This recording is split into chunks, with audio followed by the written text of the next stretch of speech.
Corey Guy Fisher, born April 8, 1988. We often wonder what separates the has and the has never made it's. Being that the game is the same as it's always been, the answer can only lie in a handful of reasons. Today's feature is of a guy whose reasons may disappoint you, but were the epitome of what the grind is like. The game may seem the same, but the players and fans alike are all different. What we may want or expect from a prospect isn't always the end reality. Salute to my guy on IG, so swell for the request. It's your boy JC, Stunted Growth. Ash, get it, man. Stunt number 1, that mentality.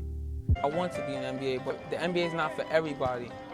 I'm happy with getting a job, taking care of my family, doing other things, running a business, running a bank, stuff like that, owning a train company. Playing in the NBA is a dream job that I don't need to explain why and lay out all its benefits. Playing in the NBA is a life many would trade theirs for right now if given the opportunity. For some, that is. Others are okay doing other things, or playing on a level that while they're paid, critics and fans expected more. Fisher was one of the latter. Hailing from the Bronx, New York, Corey is cut from the exact cloth you'd imagine. He has that natural shiftiness and ball handling creativity that seems it can drop a defender at any moment. In high school, he was a flat out star in the tri-state area and making waves his senior year across the nation. When you mention Corey's name in high school basketball circuits, you're quick to hear about the time he showed out against O.J. Mayo and the Huntington Prep team on ESPN. It's to this day the best I've ever seen Corey Fisher perform. He wanted that game and the bragging rights between he and his buddy Mayo. He finished his career as an EA Sports All-American, number 5 ranked point guard in his class and Jordan class participant where he was the MVP. He averaged 22 points per game, 6 rebounds, and 8 assists, but his mentality just wasn't in the right order for him to be great. There's only 400 plus jobs in the league, so if you're thinking like, I'll be cool running a business or working a 9 to 5, most likely you won't acquire one of those jobs. The thing about plan B and having a backup plan is that you never go as hard as you should on plan A. Forget a backup plan. Go all in on your focus and don't turn back. This mentality set Fisher back from all the hype and expectations he'd built in high school.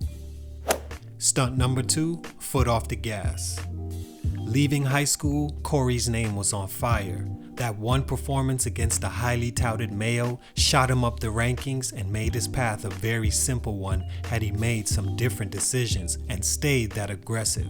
Committing to Villanova was the perfect fitted school for his play style, but the absolute worst time to go there. The team had already had their starting point guard in Scotty Reynolds, who was only a sophomore at the point Corey enrolled. Many would say, why would he even choose that school when he could have easily went to a better situation, one that would have allowed him to play the point from day one and help him develop in time before his hype cooled down. Those people would be exactly right and in agreement with me.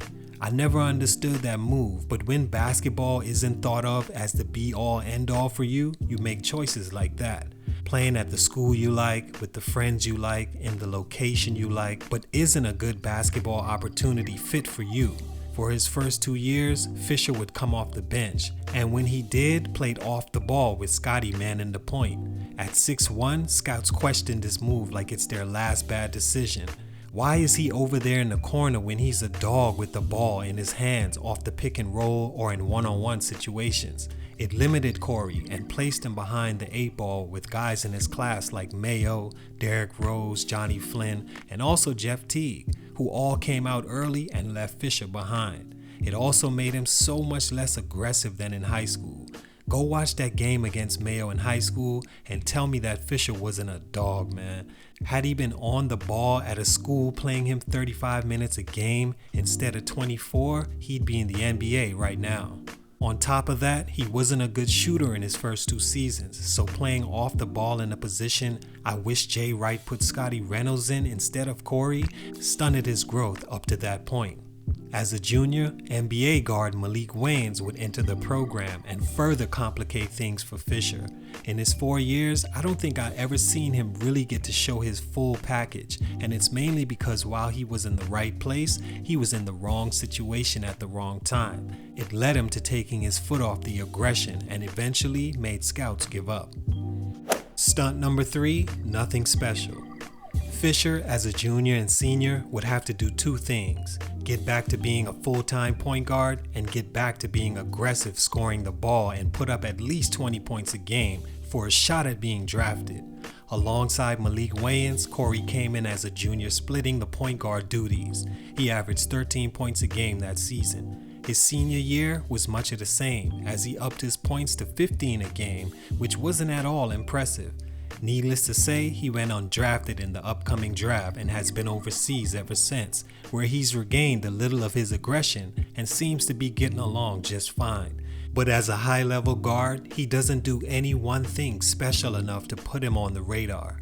Elite handling, but everything after that is either mediocre or below average. He once said that he'd rather play in Europe, where he can make a lot of money and actually play, as opposed to sitting on an NBA bench.